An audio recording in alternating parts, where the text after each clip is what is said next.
Hey everyone, this is Athletes and Antiquities. In today's video, we're going to be talking about misinformation, hype, and the shilling of collectibles.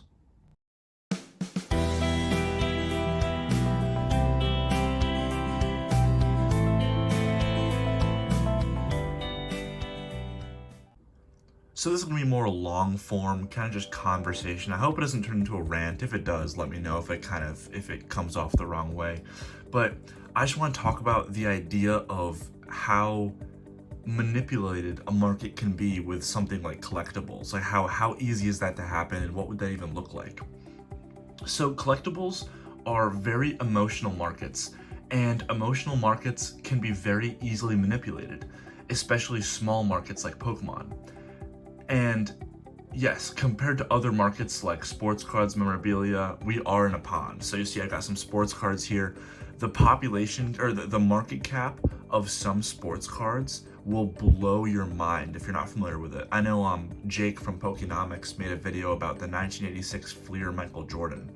It was in his Patreon. You should definitely subscribe to it. But in his video, the market cap of that one card of the 1986 Fleer Michael Jordan in PSA 8 and above was equal to, and he listed a laundry list of sets, their entire holo sets, PSA 8 and above. It was like base set, jungle, a Neo set, Stormfront, all these crazy sets combined couldn't even dwarf the market cap of a single card in sports cards. And obviously, same thing with sports memorabilia. I can just show it off a little bit here. I have some sports memorabilia things that I've started to frame. Like stuff like the sports memorabilia is an ocean compared to our drop in the pond of trading cards. So with a market as small as ours, one person can come in and turn it completely upside down. This was clearly proven with the Logan Paul hype during COVID. It might not have been intentional by him, or maybe it was to some extent, but let's give him the benefit of the doubt and say that it was completely unintentional. But one person's following entering the market had such a drastic impact on our fragile ecosystem we have, that it turned the market on its head. There was already things going on with COVID and shutdowns and people wanting to buy back their childhoods, but him coming in just offered this energy that the hobby had never seen before. So, and this is not really seen with with very established collectibles. Like for example, when Drake, the musician, the rapper Drake, got publicly into sports cards, it made ripples in the community, but nothing super substantial. He was posting Instagram lives of him trying to rip those very expensive flawless and those high-end products to look for the LeBron triple logo man and other chase cards. And he was exposing millions of people to the sports card hobby, but it didn't impact it nearly as much as Logan Paul, who's a much smaller influencer, did in Pokemon. Because that market is so large, the amount of people that Drake brought in, it was not, I don't want to say negligible, but it wasn't a big enough difference to really like raise alarm. And think of the biggest celebrity you can think of: Leonardo DiCaprio, LeBron James, Oprah Winfrey, for example. If they all combined, all got into collecting art, it would almost go unnoticed. The art infrastructure and the art, I don't want to say hobby because it's not really a hobby, but like the art market is so large with so many affluent people. We're talking billionaires now. We're not even talking, oh, Logan Paul multi-millionaire comes in and the Pokemon market turns upside down. With something like the art world, we're talking billionaires. Some of the most powerful people in the world are heavily into art. So if all of those famous people that you can think of, all these celebrities got in, it wouldn't make any difference. It would go unnoticed. They wouldn't be able to buy they couldn't just buy a some one of a kind like some art in the Louvre or something. It's just, you can't do it. You can't, it's not feasible. That market is so exorbitantly large, it would just swallow that up. And so at our hobby's current position, it's very different. One wealthy person can come in and shake things up. I have a 9-figure bank account. Additionally, to influencing the market with their dollars. A popular influencer can do just that and influence the market, whether they want to or not. Someone could come in and buy out the current eBay listings of whatever it may be, and that would turn the market on its head. And even with things that are very unintentional, you can look at PokeRev. PokeRev is arguably the largest Pokemon influencer out there, and without even thinking about it, he posted this his video series of him opening tons of, I believe it was Lost Origins. Is that the one that has the alt art Aerodactyl? I think it is.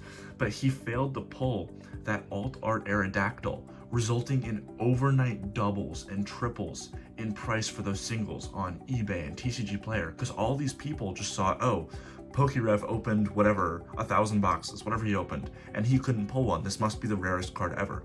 And that I call it relatively small in the grand scheme of things, but it was large for our hobby. That small event caused insane market changes. It's just wild to think about how fragile our hobby is, that something like that can influence the emotion of people, because remember, this is a very emotional hobby. It can influence the emotion of people to such an extent that it causes doubles and triples of a card overnight. That's unheard of in any other hobby. That's just wild to think about. And so his direct influence, so that was indirect influence. Direct influence is much worse, and it's often caused by people with large audiences spreading misinformation, often for their own gain. It is not only the rarest Pokemon item ever produced, it is the rarest Pokemon item that ever will be produced, and the rarest Pokemon item that exists in the market. And sorry, I just lost my place here. So people can give, I have some notes on the side. People can give actual financial advice that can cause uninformed viewers to put their money in very poor places and give them like a false sense of security. Forget putting away for the future. This is instant money now.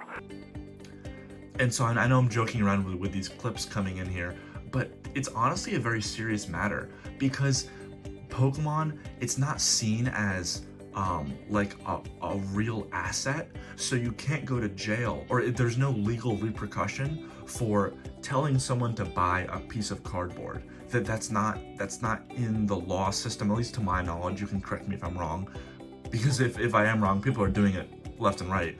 But because it's not considered an actual asset class, really, just me saying you should really invest in this 2004 LeBron James, it will double your money. Obviously, I'm just saying that for the sake of this video, but someone that's uninformed can take that and they can make really poor financial decisions off of this misinformation. And because, like, if someone said that about stocks and they aren't a CPA or they aren't certified to say that, there are legal ramifications to giving someone financial advice about something like stocks. And that's why, almost as a joke at this point, but there is some truth to it, all the YouTubers in this space, they'll say something and say, oh, not financial advice. And most of the time they're kidding, but sometimes that's following actual financial advice. You can't just tell someone to buy something and then say, oh, but like, I don't actually know. This is just whatever. Like, you can't do that. And there were a lot of YouTubers, especially in the hype periods, that got a lot of flack for that.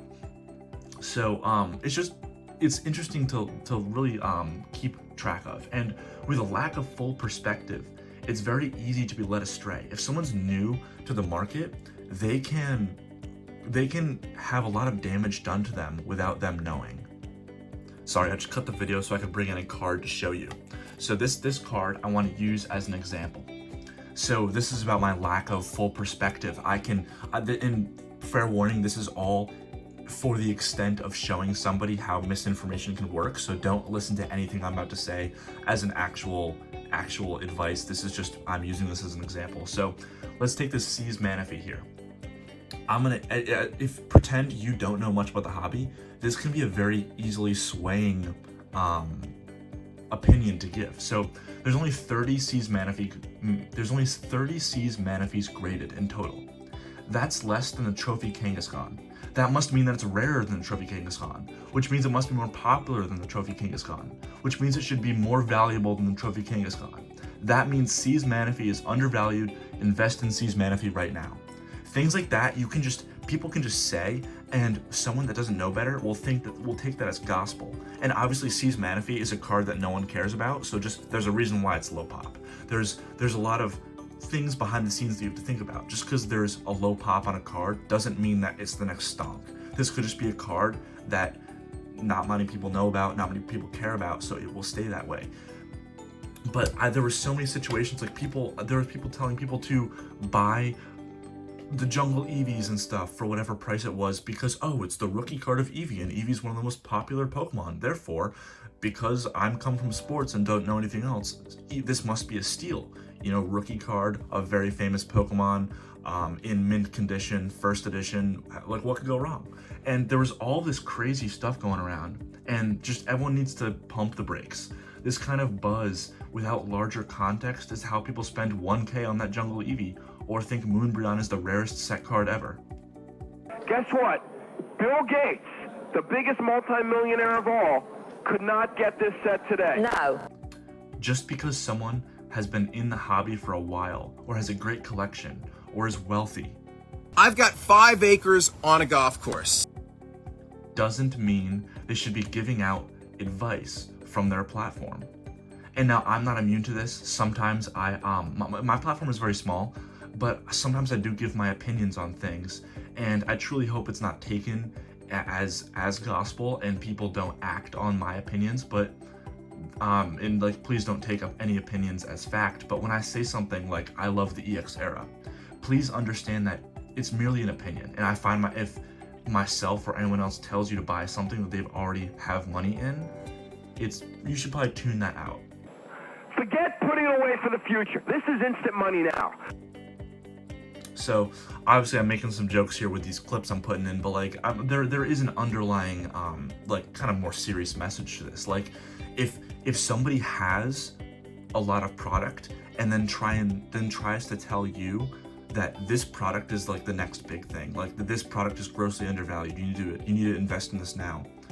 They could sincerely believe that, but they're coming from it from a very with an existing position. They're very biased towards that, so be very careful. Like I love this Dragon Vault Salamence. It's one of my favorite cards. I have this in the PSA 8 that I traded with a friend and a viewer of this channel. I had the 7, he graded the 8, so I gave him the 7 plus a PSA 9 level X card for this 8, which you might be like, that was a stupid trade, but I love this card, so I don't care. But like, I have a large position, in air quotes, on this card. It's not a position to me, it's a collection because I really like it. But if all of a sudden someone like me came out and said, oh my gosh, these Cosmos Hollows from Dragon Vault, you gotta buy them, they're super undervalued, they're super hard to grade, all this garbage, that's when you gotta be careful. Because like, you know, I did make a video about why, about how hard it is to grade these Cosmos Hollow blister pack cards. That doesn't mean they're gonna stonk out, they're probably not. They're blister pack Cosmos Hollows from random cards from like 2012. They're not gonna do well. They're everywhere, and you know, there's not much there to profit off of. But I just liked it, so I wanted to show it off. But when someone has a position like that, be very careful with what they're saying, because they can very quickly start giving, whether it's intentional or not, advice to kind of urge other people to hop on their bandwagon, because it's going to benefit them, and it's almost like a self-fulfilling prophecy. Now, PSA, for those of you that are new, and I should explain it for those of you just tuning in that are new, PSA stands for Gem Mint 10. So that's all I had to say. I want to go through a few things I've been seeing, things that I think are getting better now as we get out of the really hype periods during COVID. A lot of this is kind of substantiated, and it's kind of calmed down a little bit, but it's still out there. So if you're new to the hobby, really be careful about who you take advice from, or who you watch, because if they're starting to try and press you to buy certain things, it's kind of a dangerous situation to be in, especially if you're spending money that you maybe shouldn't, where if you lose it, it's going to be a real problem. So what do you think about this? Do you like it? Do you hate it?